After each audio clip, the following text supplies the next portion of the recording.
More black women file false reports on black men in the past 5 decades, 50 years, than all the white women in the 17th, 18th, 19th, 20th, and 21st century combined.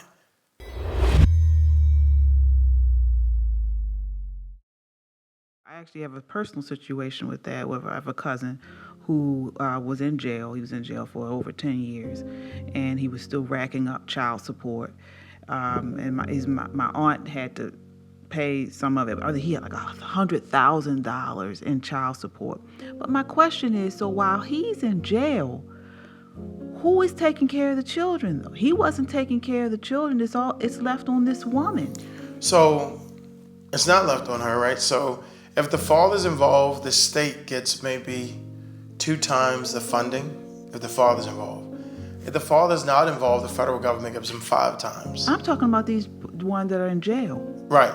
But you saying where's the money coming from to provide for the children, right? Right. Like, so this is all, it is. The rest of us that are working are paying for them. Oh, I see. Oh, the government. Right. So this was the crazy trick, right? It was, all right, we need the fathers to go out and then we'll give you money. But as soon as the fathers come out, they want child support. So basically you pay for them anyway. You already pay. So when the father gets, I need you to pay $1,000, you're really paying back the state. You're paying back the system that's been feeding her food and, okay, we're going to put you on this. This is the number we need you to pay us back. So we didn't need you to begin with in the first place. We could have just kept this thing together in the first place. They already did the numbers of often with the fathers wanting to give and they try to make them look deadbeat. I think it was like 19%. 81% of the fathers were going to give naturally in time and resources more than they were getting from the state. So all of that stuff none of it's real. It's really a myth, and it's really, really sad. It's benefiting corporate and it's benefiting the politician because they can spend whatever to get a couple votes. But yeah. And when do you feel the courts should get involved in custody issues? I don't. I think in general it should be mediation first. 1 Corinthians 11, 1 through 11. Paul writes that if you bring us before the courts, your eternity is on the line. In the Bible, it says that if you bring us before the courts, he says, why take God and make God bow down to a dark place? He's like, if you cannot find any elders, none, you telling me you can't find none among you, nobody among you to help you to mediate this situation before you drag and bring shame into a court. And so the percentage of men that are in court, not because they deadbeat, but because the relationship failed, is insane. It's a way higher parameter of men that are there just because the relationship failed. So meaning that we could have just sat with a mediator, saved the taxpayers a ton of money, sat with the mediator and figure out then the mediator can suggest psych evaluations. They can do all of that before we ever go to the court. We can sit together and sort this out. I don't think it should ever really go to the court in general. I think that should be the last resort, going into the courts. And if it does go to the courts, they need cameras. There is no cameras in the courts. Most of the time, the judge can tell you all your supporters can leave.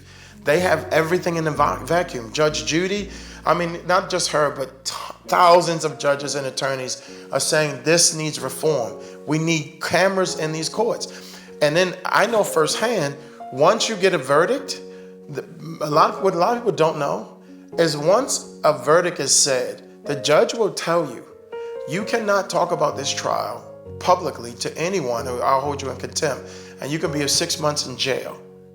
So there are fathers walking around that were unjustly handled, engineers, doctors, attorneys, that legally can't talk about the injustice they just experienced, and there's no cameras.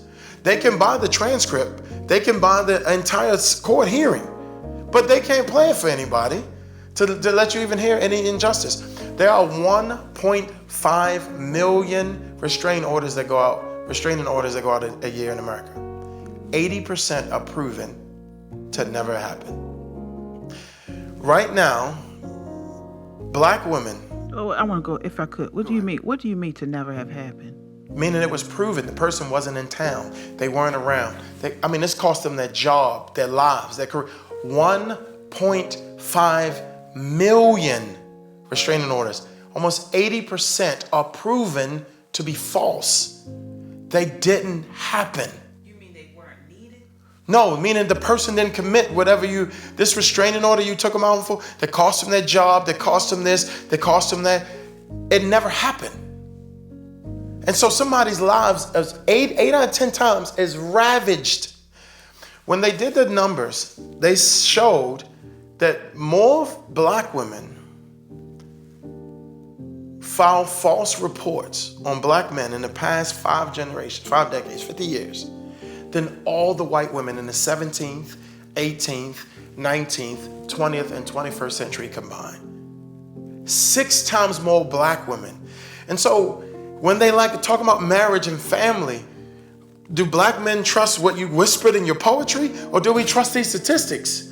When we're looking at bodies everywhere of these men, this is a good guy, he's a minister, he's a football, this guy, these are all our friends, and this false accusation, they didn't do any of this stuff. And you can't play it back. There's no cameras in the place, it's like slavery. You come out, and all the men in the hallway know exactly what just happened to you.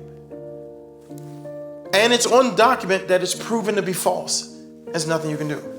There is, in Florida, there's an organization that is funded, and they literally can go in and they can represent you. And after they represent the woman, in most cases they represent the woman, they fund everything. But if they find any falsehood in what was stated, they drop the case immediately and walk.